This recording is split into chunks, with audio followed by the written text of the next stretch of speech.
प्रेम से बोलिए भोलेनाथ की जय, सच्चे दरबार की जय। सोच सोच जिया हमरो काहे घबराता, भोला जी हो देवघर में पियवा बना पाता। भोला जी हो देवघर में पियवा बना पाता। भोला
की जय हो।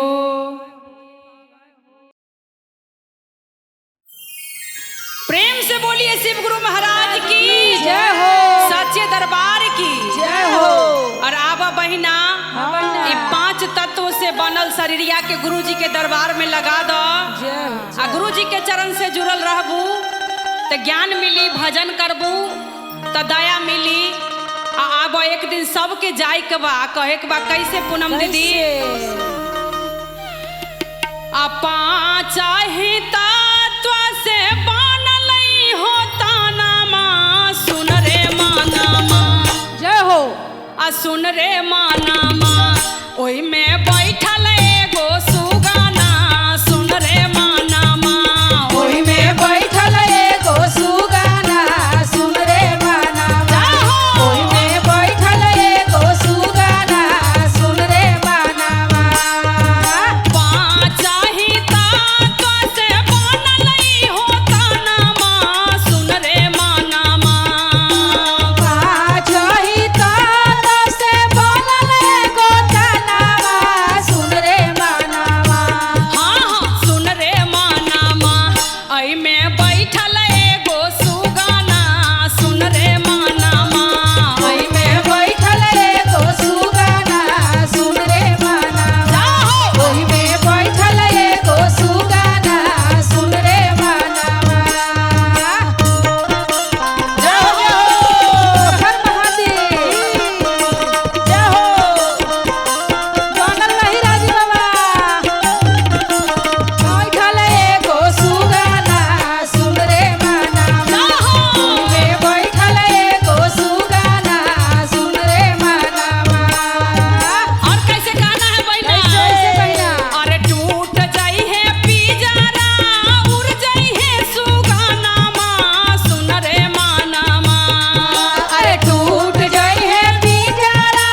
ना चली।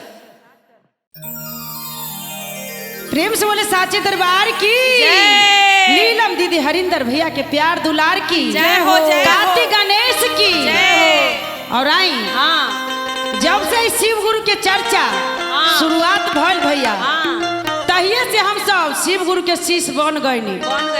जवानी से अब बुढ़ापा आ गए।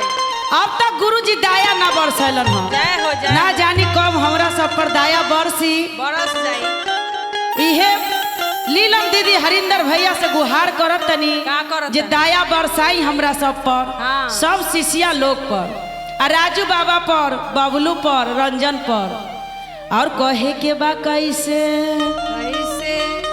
अरे कितना दिन से कोई नी चरचवा हो शिव गुरु दया न बरसावनी कितना दिन से कोई नी चरचवा हो शिव गुरु दया न बरसावनी कितना दिन से कोई नी चरचवा हो शिव गुरु दया न बरसावनी दया न बरसावनी गुरुजी दया न बरसावनी दया न बरसावनी गुरुजी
शंकर भगवान की जय। सच्चे दरबार की जय हो। प्रेम से बोलिए सच्चे दरबार की जय। देखिए आज बहुत खुशी की बात है हाँ। जो हम आज इस स्टूडियो में आए हैं बिहारी में। अपने बिहारी स्टूडियो में। कितना सुंदर हमारे मिथिला अंचल का नाम है बिहारी। जय हो, जय और हो। हम सब आए हैं शिव चर्चा करने। जय हो। मैं अपने गुरु के प्रणाम करती हूँ, साथ में साहब दीदी भी आए हुए प्रणाम करती हूँ। और ये गुरु भाई बहना जो भी हमारे भजन सुन रहे हैं सभी के हाथ जोड़ के प्रणाम करती हूँ। मेरा प्रणाम स्वीकार कीजिए, स्वीकार कीजिए। एक बार प्रेम से बोलिए हर हर महादेव की जय। माता पार्वती की जय हो। देखा कविता हाँ बहना। आ सब के मर्द लोग चर्चा में जाए खातिर हाँ। मना करता। जय हो, जय हो। लेकिन ना मानो ना मानो। चर्चा जाए में के जेबे करो। हाँ जाए। चाहे कुछ भी करे हाँ। चर्चा नहीं छोड़ो। ना छोटी। तो उसी में एक भाव आते हैं भजन कैसे? के। कैसे? अरे छोड़ब नहीं गुरु के चरनिया जय हो। पियवा मानव ना बचनिया। छोड़ब नाही गुरु के चरनिया हो, पिया मानव ना बचनिया। छोड़ब नाही गुरु के चरनिया हो, पियवा मानव ना बचनिया। मानव ना बचनिया पियवा मानव ना बचनिया। मानव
सच्चे दरबार की जय।